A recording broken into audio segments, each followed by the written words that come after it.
Donc je m'appelle Jean Sampère, je suis dans la franchise depuis 1975 et d'abord j'ai été salarié d'un franchiseur, ensuite j'ai créé des filiales à l'étranger et je suis devenu consultant, j'ai créé assez franchises, etc., etc. Bref, 47 ans dans la franchise, ça vous marque un homme et c'est une passion. Nous venons en Tunisie depuis 2009. Depuis 2009, donc avant même le changement de régime et avant même la nouvelle loi sur la franchise, nous étions en Tunisie parce que nous pensons que le niveau économique de la Tunisie permet un développement de la franchise, même si ce n'est pas un pays qui a du pétrole, etc., etc.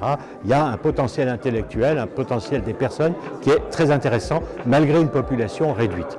La franchise a toute sa place en Tunisie et on y vient donc 3-4 fois par an depuis 2009. On a d'ailleurs eu des salariés et des sous-traitants en Tunisie qui ont alimenté notre site internet acfranchise.com et pour nous c'est une ressource aussi, c'est pas simplement un marché de destination, c'est un lieu de ressources. Ça c'est le premier point.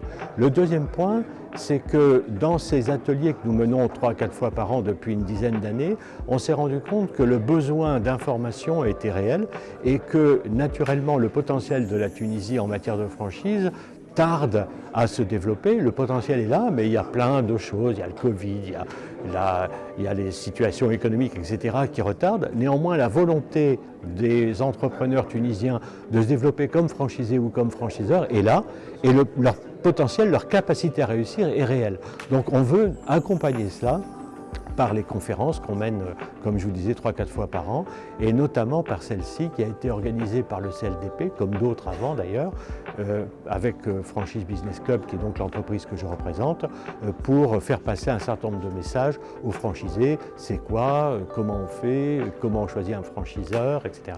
Et faire passer d'autres messages aux franchiseurs, ce qu'ils doivent faire pour aider leurs franchisés à réussir. Et le contenu aujourd'hui a été particulièrement intéressant, puisqu'on a eu la chance d'avoir des consultants étrangers comme moi ou tunisiens et des témoignages de franchiseurs qui ont permis, je pense, à l'assistance de bien progresser.